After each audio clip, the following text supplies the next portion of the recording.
let me say this.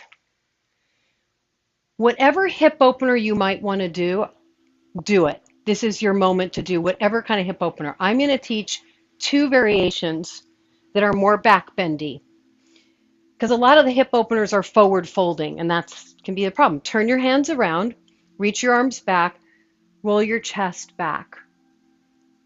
So you're in a back bend. Now, this isn't really opening the hips yet, but this is a nice, safe, neutral pose for the spine while you're getting shoulder opening, a little bit of a back bend.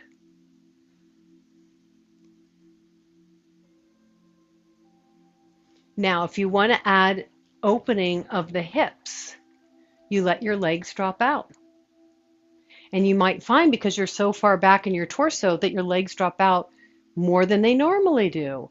So this is not a bad way to practice Baddha Konasana. You're working your arms, you're opening your shoulders, and you're still getting a nice hip opening.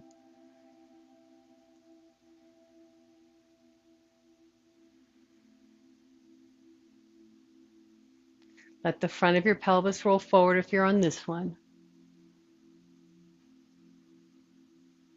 Those of you on a one-sided hip opener, take a couple breaths side two. Those of us in this, we're staying for a bit of time. You can bend your elbows a little bit, which will engage the back of your arm. So it's big arm toning movement. If you haven't been taking all the dogs and chaturangas, right now you're getting all of that good stuff while opening the chest and correcting posture and opening your hips.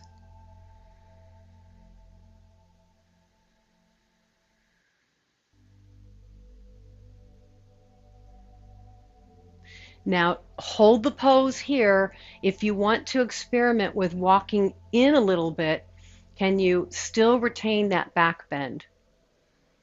Rolling your shoulders back. So this is less shoulder extension now because I came higher up, but it might give you some shift through the hip. And let's do another lion's breath here. Inhale through your nose. Stretch your tongue and jaw. Inhale through your nose. Stretch your tongue and jaw.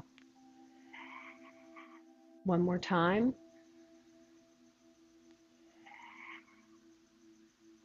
Good. If you walked forward, walk back out. You walk forward, walk back out, roll your shoulders back.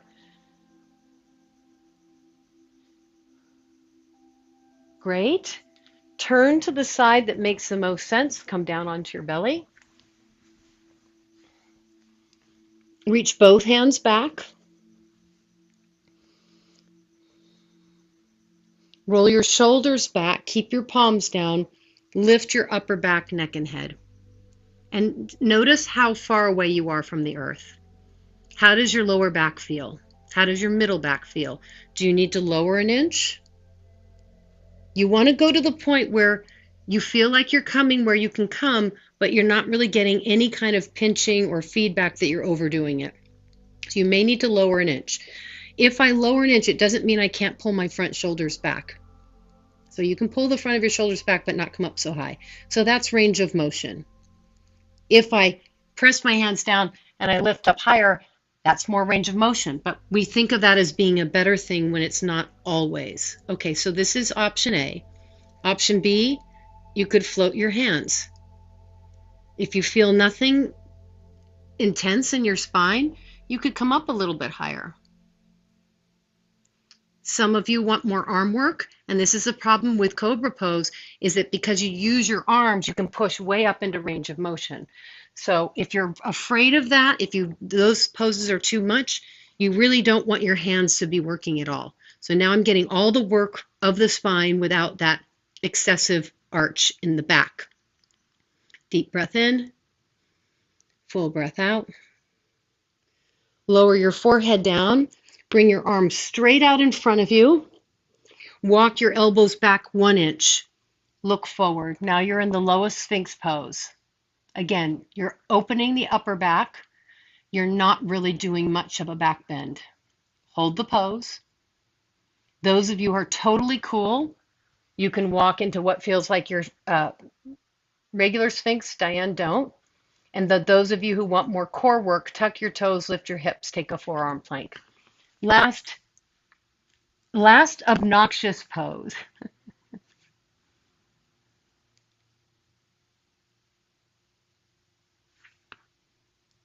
Deep breath in,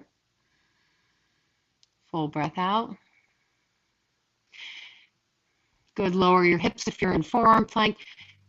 Typically, you would transition to a child's pose. For most of you, that's fine. Today, Diane, I just want you to turn to one side. And then everybody, we're meeting on the back. Meeting on the back.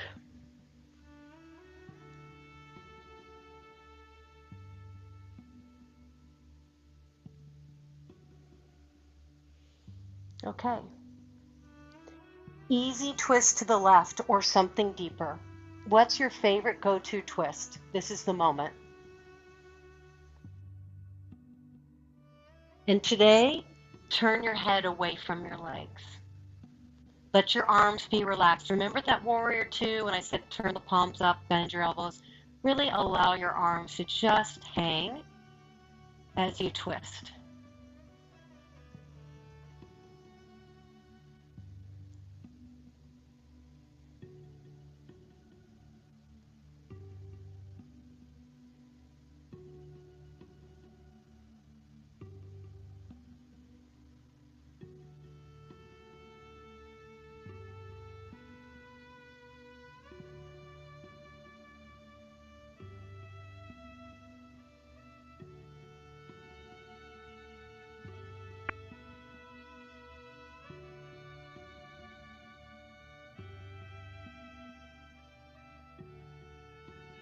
Deep breath in, full breath out. Slowly exhale your way back through center, second side. Make sure you shift your hips a little to the left before twisting to the right.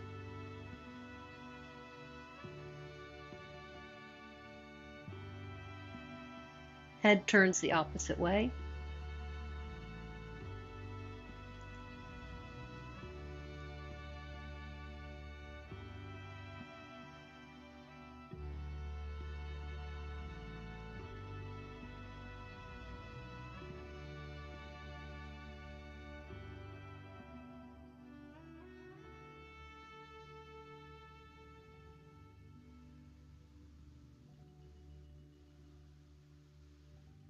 I've told you the story before. I didn't do, this is a while ago now, I didn't do back bends for like 2 years because I wrenched my back and it was just like whatever.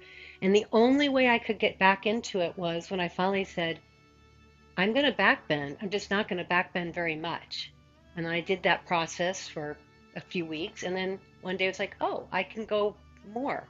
Oh, I can do a little more. Oh, that was too far. You know what I'm saying? So it's always a shifting conversation.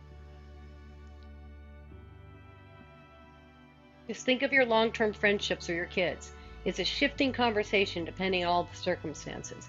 All right, come back through center. So having said that, I'm telling you this. I often give you constructive rest for final resting because that puts it's not a flexion of your spine, but it's less back bendy. Legs straight out, our traditional Shavasana is more back bendy, which for you, Diane, will be fine. But for others in the room, this will be like Sandy, she always wants to put support under her legs because that gives her less of a back bend.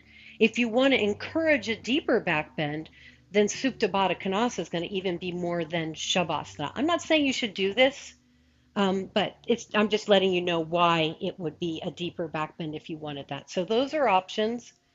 I wouldn't say seated is a good option for any of you with mid to lower back issues. The seated poses tend to be just aggravating what is already happening, and we do a lot of sitting all the time, so seated yoga poses aren't necessarily the best counterbalance for those kinds of ideas. So take the position that's going to be most restful for you. Close your eyes, let the work go.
If you have the time, please remain as you are. If you want to close practice traditionally seated, make your way slowly.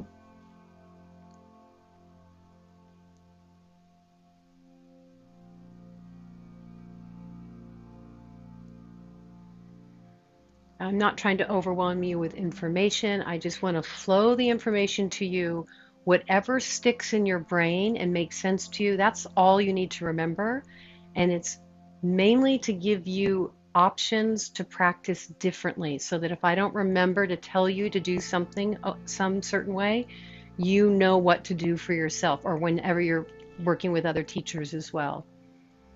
All right, if you are seated with me, inhale, arms reach, palms touch at the top, and a closing exhale as you bring your hands to your heart.